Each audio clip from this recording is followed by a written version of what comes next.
नमस्कार विद्यार्थियों, मैं गोविंद कुमार संध्या कंप्यूटर के यूट्यूब चैनल पर आपका एक बार फिर से हार्दिक स्वागत करता हूं। देखिए दोस्तों, आपके मतलब इसके आज इस टॉपिक में हम पढ़ाएंगे कंप्यूटर विशेष यानी कंप्यूटर जनरेशन के बारे में। आज हम चर्चा करेंगे।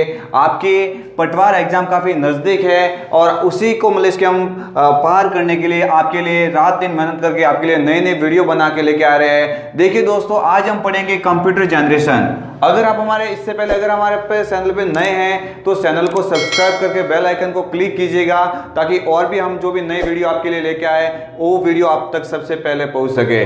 देखिए दोस्तों, आज जो बात हो रही है, आज जो हम बात कर रहे हैं वो कंप्यूटर जनरेशन के बारे में। पहली बात तो आपको ये भी मतलब सही से मालूम होना चाहिए कि कंप्यूटर क्या होता है, कंप्यूटर शब्द की उत्पत्ति कैसे हुई, कंप्यूटर का आविष्कार किसने किया।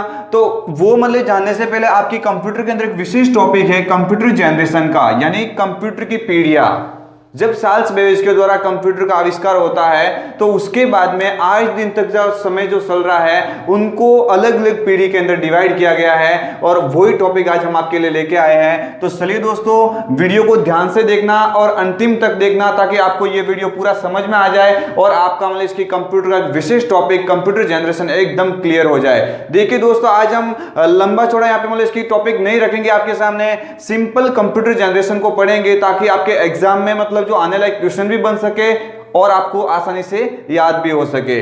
देखिए दोस्तों, यहाँ पे आपको ध्यान रखना है कि जब चार्ल्स बेबेज द्वारा कंप्यूटर का आविष्कार होता है और जो आधुनिक टाइप के हम कंप्यूटर का उपयोग कर रहे हैं, उस कंप्यूटर का विकास होता है 1942 के अंदर। देखिए दोस्तों, वो जो कंप्यूटर जनरेशन को छोड़ के बाकी जो अलग वीडियो में हम एक बार देख लेंगे। आज जो विशेष जो बात हो रही है वो यहाँ पे देखना आपको। पहले यहाँ पे आपको समझना है कि कंप्यूटर की जो जनरेशन है, देखिए दोस्तों, कंप्यूटर की जो पीढ़ी है, कंप्यूटर पीढ़ी को हम 5 भागों में विभाजित कर सकते हैं। कितने दोस्तों? 5 भागों में विभाजित करेंगे।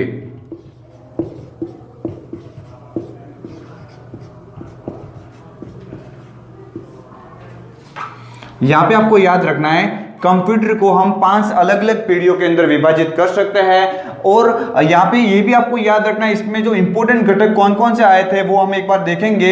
यहाँ पे मतलब इसकी बात करनी है आपको, कंप्यूटर की जो 5 अलग अलग पीढ़ियां हैं वो हम देखेंगे। नंबर फर्स्ट जनरेशन,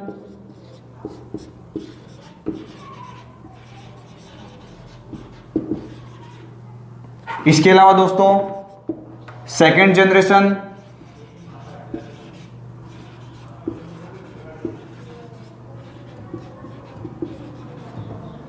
नेक्स्ट यहां पे देखा जाए तो थर्ड जनरेशन,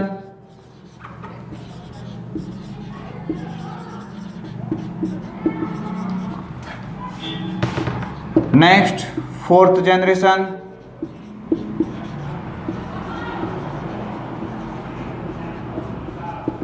और अंतिम 5th जनरेशन।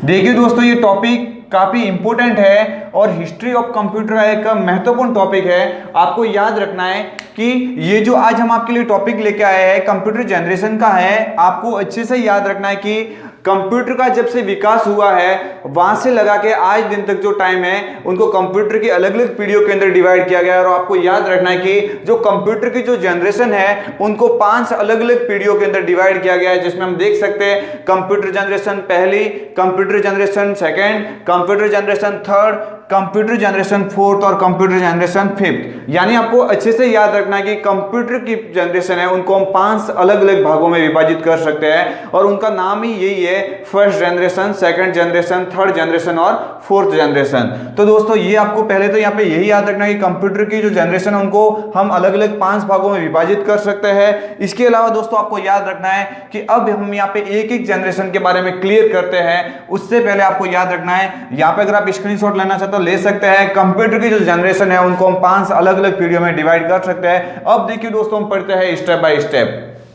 ठीक है दोस्तों, यहाँ पे आज का जो वीडियो है ये मतलब आप अच्छे से मतलब इसकी देख लो, ताकि आपको मेन जो पटवार एग्जाम है उसमें अच्छी आपको हेल्प मिल सके हैं। देखिए दोस्तों, यहाँ पे अगर बात करें प्रथम पीढ़ी की, यहाँ पे दोस्तों ध्यान रखना आपको, अगर बात करें यहाँ पे कंप्यूटर की फर्स्ट जनरेशन की,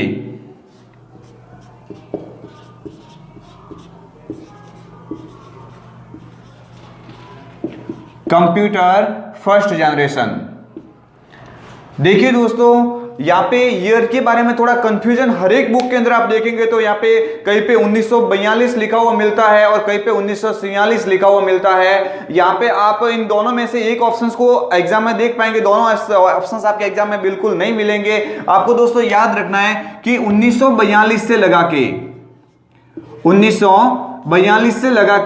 1956 दोस्तों याद रखना है 1942 से लगा के 1956 वाली जो काल होता है, समय काल होता है, उनको कंप्यूटर की पहली पीढ़ी के अंदर इन्होंने रखा है। ठीक है ना, आपको याद रखना है कि जो कंप्यूटर की जो पहली जनरेशन है, आपको याद रखना है कि 1942 से लगा के 1956 तक का जो समय काल माना जाता है वो कंप्यूटर की पहली जनरेशन का माना जाता है। अब आपको याद रखना है दोस्तों, मैं इसके बारे में थोड़ा जिक्र कर लेता हूं।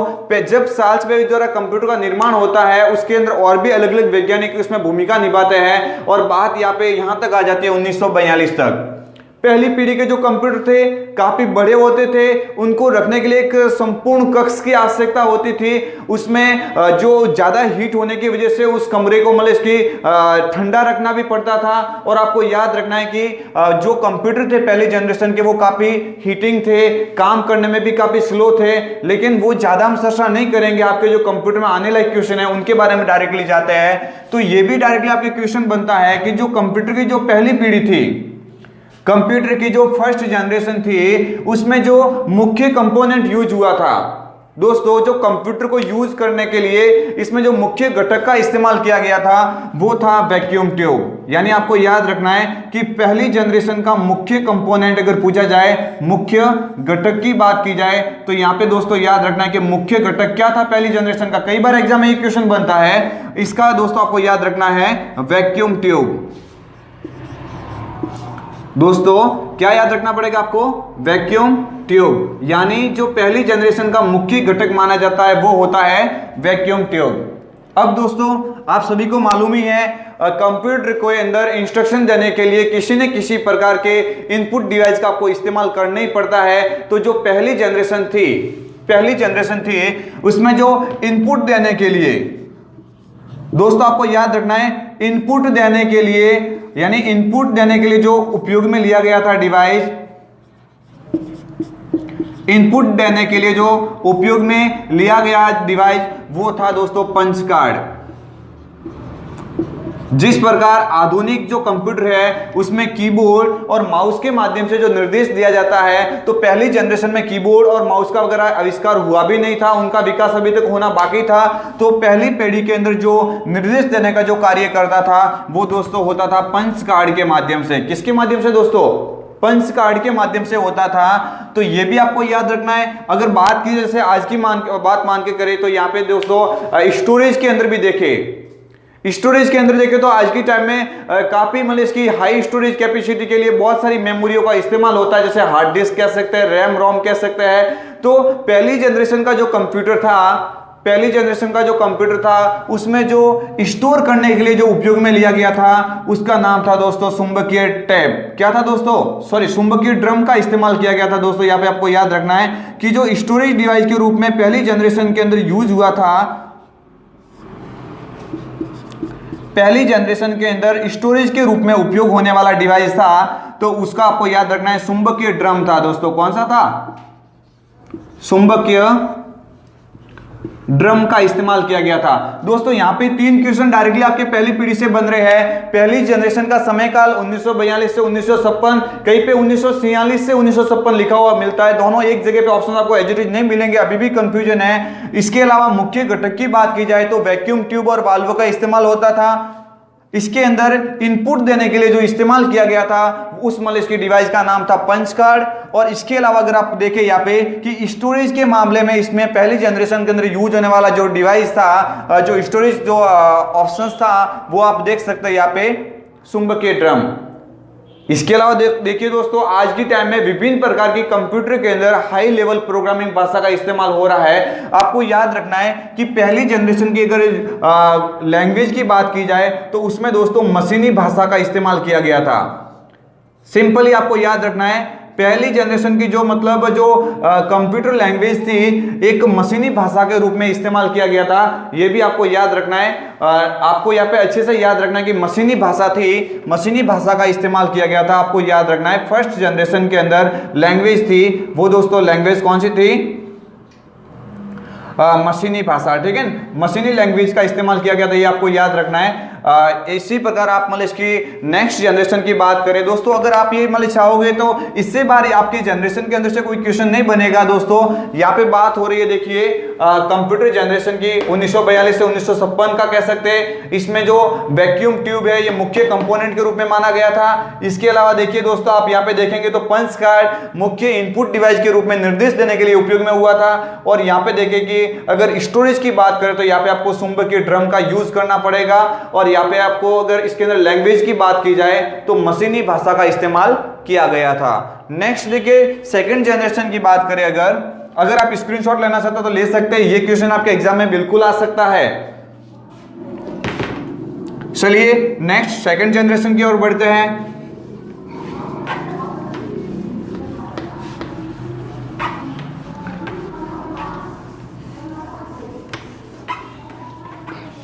यहां पे दोस्तों याद रखना है, अगर कंप्यूटर जनरेशन के अंदर सेकेंड जनरेशन की बात की जाए दोस्तों, यहां पे सेकेंड जनरेशन की बात करें तो सेकेंड जनरेशन का समय काल कभी पूछा जाए तो आपको याद रखना है दोस्तों 1956 से लगा के 1965, 1956 से लगा के दोस्तों 1965 का जो समय काल माना जाता है वही कंप्यूटर की द्वितीय जनरेशन के रूप में देखा जा सकता है।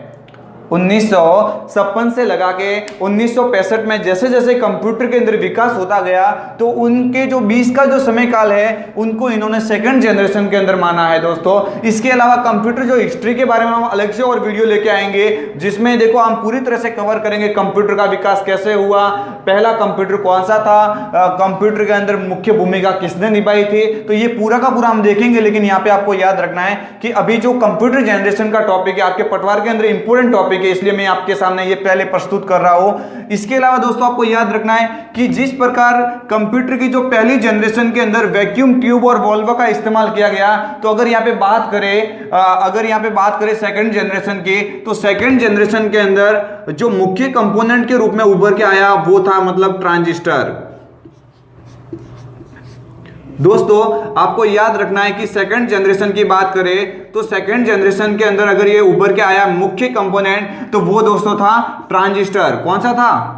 ट्रांजिस्टर। इसके अलावा देखिए दोस्तों ये भी आपको याद रखना है, जैसे जैसे कंप्यूटर मतलब इसकी विकास होता गया, कंप्यूटर की साइज छोटी होती गई और काम करने में भी कंप्यूटर मतलब इसकी थोड़ा स्पीड से मतलब इसकी हो गया उसका सभी काम, तो ये मतलब सेकंड जनरेशन के अंदर सारा मतलब इसकी सॉल्व हो चुका था, थोड़ी बहुत प्रॉब्लम। ठीक है, तो यहाँ पे अगर बात की जाए कंप्यूटर लैंग्वेज की बात की जाए कि द्वितीय जनरेशन के अंदर यूज होने वाले मुख्य कंप्यूटर भाषा कौन सी थी, तो आपको याद रखना है यहाँ पे दोस्तों थी कोबोल और फोर्ट्रॉन। कोबोल और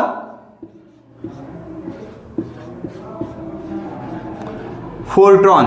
देखिए दोस्तों ये मतलब मुख्य भाषाएं थी जो दूसरी पीढ़ी के अंदर पेश की गई मुख्य भाषा के रूप में आप देखेंगे तो आपको याद रखना है कोबोल और फोर्ट्रॉन।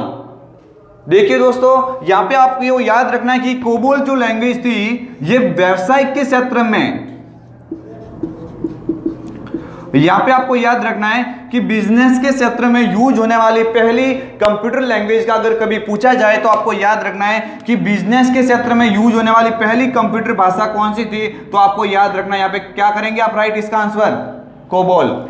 ठीक है दोस्तों, इसके अलावा फोर्ट्रॉन भी थी, मैथमेटिकल के अलावा भी और भी इसमें कार्य ज्यादा होता था। नेक्स्ट अगर बात की जाए यहाँ पे 1956 से 1965, ये आप याद रखना, शॉर्ट से पढ़ेंगे हम, ज्यादा इसमें विस्तार से नहीं देखेंगे क्योंकि मतलब इसकी वीडियो काफी लंबा बन जाएगा।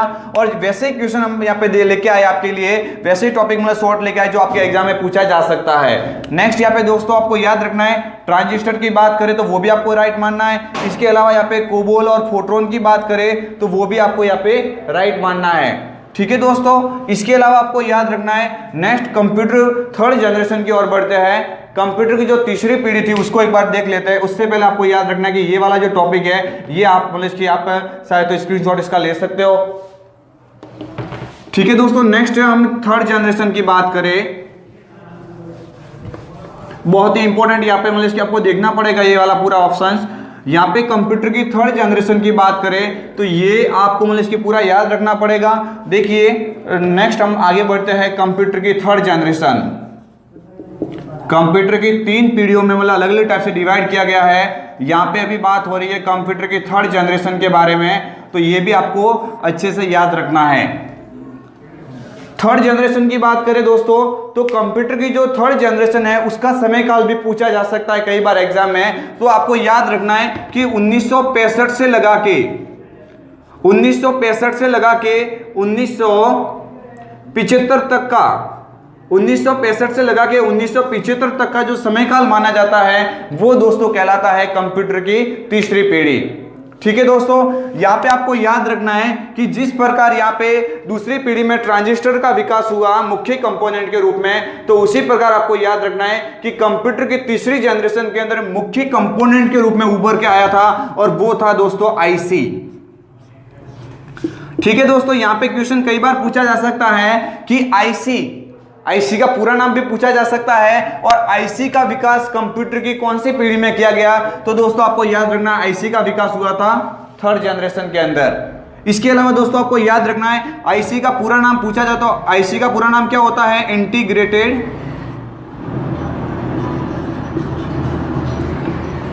इंटीग्रेटेड सर्किट होता है दोस्तों,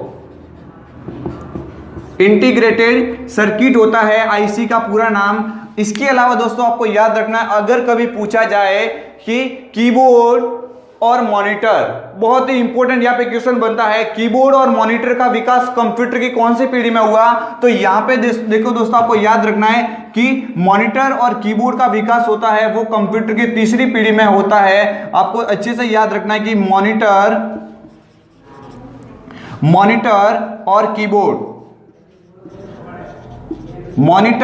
और कीबोर्ड का विकास कौन सी पीढ़ी में हुआ। तो आपको याद रखना है कि मॉनिटर और कीबोर्ड का विकास हुआ था कंप्यूटर की तीसरी जनरेशन के अंदर, ये भी आपको याद रखना है। इसके अलावा आपको याद रखना है कि इसके अंदर अगर मुख्य लैंग्वेज की कभी बात की जाए तो मुख्य लैंग्वेज कौन कौन सी थी। देखिए दोस्तों फोर्ट्रॉन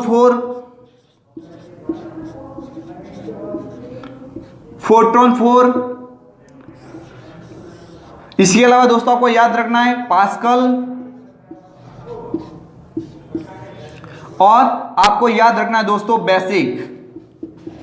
यानी आपको याद रखना कि ये जो तीनों लैंग्वेज थी कंप्यूटर के अंदर तीसरी पीढ़ी के अंदर उभर के आने वाली कंप्यूटर की हाई लेवल प्रोग्रामिंग भाषा कौन कौन सी थे दोस्तों, आपको याद रखना है फोर्ट्रॉन 4, यहाँ पे पास्कल और एक यहाँ पे बेसिक।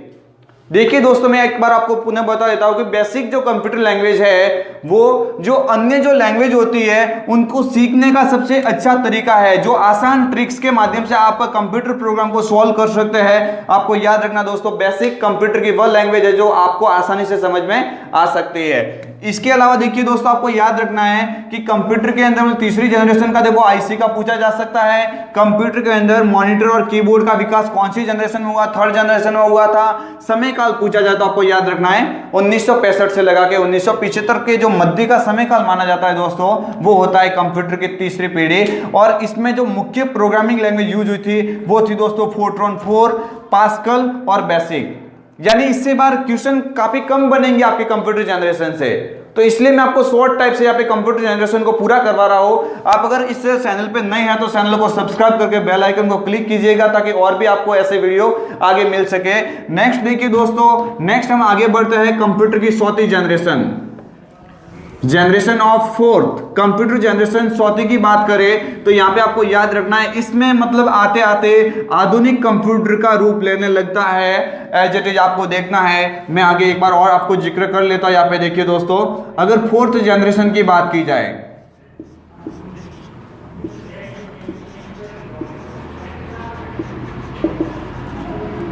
कंप्यूटर की अगर चौथी पीढ़ी की बात करें तो आपको दोस्तों याद रखना है, समय काल पूछा जाएगा तो आपको याद रखना है 1975 से लगा के 1975 से लगा के 1989 तक, 1975 से लगा के 1989 तक का जो समय काल माना जाता है वो है कंप्यूटर की चौथी जनरेशन। देखिए दोस्तों, यहां पे आपको याद रखना है कि एक तो यहां पे विकास होता है माइक्रो प्रोसेसर का, माइक्रो प्रोसेसर। सीधा सा एग्जाम में आपके क्वेश्चन बन सकता है कि माइक्रो प्रोसेसर का विकास कौन सी पीढ़ी में हुआ, तो आपको याद रखना है कि कंप्यूटर की चौथी जनरेशन में हुआ। और दोस्तों आपको याद रखना है कि आईसी का विकास तो आज भी, आईसी का उपयोग तो आज भी होता आ रहा है, लेकिन इसमें एक अलग से टेक्नोलॉजी का उद्भव हुआ था और उसको बोला जाता है वीएलएसआई। क्या होता है दोस्तों? वीएलएसआई टेक्नोलॉजी का विकास कंप्यूटर की कौन सी पीढ़ी में हुआ, तो आपको याद रखना है कंप्यूटर की चौथी पीढ़ी में इसका वीएलएसआई का विकास हुआ। और अगर इसका पूरा नाम कभी पूछा जाए तो क्या होता है दोस्तों, यहां पे याद रख लेना, very large scale integration, very large scale integration, very large scale integrated कह सकते हैं, इंटीग्रेशन कह सकते हैं, आप कोई भी यहाँ पे बोल सकते हो। Very large scale integration VLSI technology का पूरा नाम है और ये कंप्यूटर की चौथी पीढ़ी की टेक्नोलॉजी है, आपको याद रखना है दोस्तों। इसके अलावा कंप्यूटर की जो मुख्य भाषाएं है, कंप्यूटर की जो मुख्य प्रोग्रामिंग भाषा है उनका विकास इस पीढ़ी में हो जाता है दोस्तों, आपको याद रखना है। जैसे मान के चलो सी प्लस प्लस, जावा, ये जो अन्य जो लैंग्वेज है ये कंप्यूटर की मतलब चौथी जनरेशन के अंदर उभर के आई थी। ठीक है दोस्तों, यहां पे आपको याद रखना है गेमिंग के क्षेत्र में भी इसका जावा का उपयोग होता है। इसके अलावा अगर देखें तो यहां पे आपको इससे बाहर क्वेश्चन देखने को नहीं मिलेंगे। आपको याद रखना है कि 1975 से 1989 का समय काल कंप्यूटर की चौथी जनरेशन माना जाता है। माइक्रो प्रोसेसर का उद्भव कंप्यूटर की चौथी पीढ़ी में हुआ। चौथी पीढ़ी में यूज होने वाली उच्च जो टेक्नोलॉजी थी वो वीएलएसआई टेक्नोलॉजी यानी वेरी लार्ज स्केल इंटीग्रेशन, और यहाँ पे सी और C++ का जो विकास हुआ था वो हुआ था इससे कंप्यूटर की चौथी पीढ़ी में हुआ था। देखिए दोस्तों, यहाँ पे अंतिम पीढ़ी की ओर बढ़ते हैं और जो आज की टाइम में जो चल रहा है वो भी कंप्यूटर की पांचवी पीढ़ी माना जाता है। तो आपको याद रखना है कि आज जो भी आज यहाँ पे बैठे बैठे जो चंद्रमा तक पहुंच जाते हो वो भी आज पांचवी पीढ़ी की देन है। और कंप्यूटर जो शुरू हुआ वहां से लगा के यहाँ तक जो अभी जो लास्टवी जो पीढ़ी है वो मानी जाती है दोस्तों पांचवी पीढ़ी, यानी कंप्यूटर की जो अंतिम पीढ़ी आप यहाँ पे इस टॉपिक के अंदर देखेंगे। जो फिफ्थ जनरेशन है, जो फिफ्थ जनरेशन की बात करें तो आधुनिक जो समय का जो माना जाता है वो कंप्यूटर का पांचवी पीढ़ी का ही है। यानी आपको याद रखना है कि 1989 से लगा के आज तक, यानी टिल डेट की बात करें अगर 1989 से लगा के आज दिन तक की बात करें तो ये जो आज की टाइम में जो पीढ़ी चल रही है वो कंप्यूटर की कौन सी पीढ़ी है दोस्तों? पांचवी पीढ़ी। आपको याद रखना है ये अंतिम पीढ़ी है। यहाँ पे आपको याद रखना है ये इस टॉपिक के सबसे लास्ट टॉपिक है। आपको यहाँ पे देखना है कि कंप्यूटर के अंदर जो आधुनिक टाइम में जैसे मोबाइल, लैपटॉप और भी अलग टाइप से जो पीसी आजकल घरों से लगा के जो बड़े बड़े व्यावसायिक कार्यों को पूरा करने के लिए जो इस्तेमाल कर रहे हैं वो दोस्तों आपको याद रखना है कौन सी पीढ़ी में हुआ था। इसका विकास पांचवी पीढ़ी में ही हुआ है। आज के टाइम में जो उच्च स्तरीय जो कृत्रिम बुद्धि जैसे जो आर्टिफिशियल इंटेलिजेंस का जो विकास हुआ है वो भी दोस्तों पांचवी पीढ़ी के अंदर हुआ है। यानी आज हम यहाँ पे बैठे बैठे कई मीलों दूर तक बात कर सकते हैं, वो भी पांचवी पीढ़ी की देन है। यहाँ पे बैठे बैठे चंद्रमा तक हम रिसर्च कर सकते हैं, वो भी दोस्तों पांचवी पीढ़ी की देन है। यानी जो उच्च स्तरीय जो प्रोग्रामिंग भाषा है, अगर कंप्यूटर की जो पांचवी पीढ़ी की उच्च स्तरीय प्रोग्रामिंग भाषा की बात करें तो दोस्तों आपको याद रखना है, एक बार यहाँ मैं पुनः लिख देता हूं, जावा, VB, जावा, वीबी और डॉटनेट जैसी महत्वपूर्ण जो लैंग्वेज है वो 5वीं पीढ़ी के अंदर उभर के आई है। आज भी दोस्तों कंप्यूटर के अंदर काफी महत्वपूर्ण अलग अलग टाइप से लैंग्वेज आ रही है, लेकिन यहाँ पे मुख्य लैंग्वेज के रूप में मानी जा सकती है जावा, वीबी और dot net.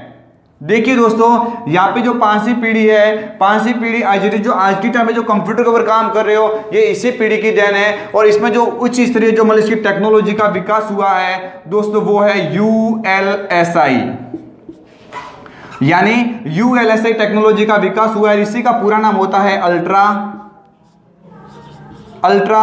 Large scale integration, ultra large scale integration. देखिए दोस्तों, ये मतलब उच्च स्तरीय मतलब एक टेक्नोलॉजी है जो 5वीं पीढ़ी के अंदर उभर के आई है। आज भी जो हम काम कर रहे हैं वो इसी की देन है। और आज जो जितना भी आज इतना एडवांस काम हो रहा है वो दोस्तों सारा का सारा 5वीं पीढ़ी की देन है। आज के टाइम में जो अलग अलग कीबोर्ड है, अलग अलग माउस है, अलग अलग मॉनिटर है, जो भी उच्च स्तरीय जो आज के टाइम में जो टेक्नोलॉजी है वो सारी 5वीं पीढ़ी में आई हुई है। तो दोस्तों ये हम आपके लिए लेके आए थे कंप्यूटर जनरेशन, जो एकदम शॉर्ट में मैंने बताया आपको। इसके अलावा इसके अंदर और भी काफी सारे ऑप्शंस होते हैं, लेकिन जो कंप्यूटर के एग्जाम में आपके मतलब ये पटवार के एग्जाम में जो पूछी जा सकती है कंप्यूटर जनरेशन के अंदर से, तो वो दोस्तों यहां से आपके बन सकता है। तो देखिए दोस्तों, यहां तक हम आपको मतलब इसकी यहां तक आपको मतलब अच्छे से बता दिया मैंने शॉर्ट ट्रिक से।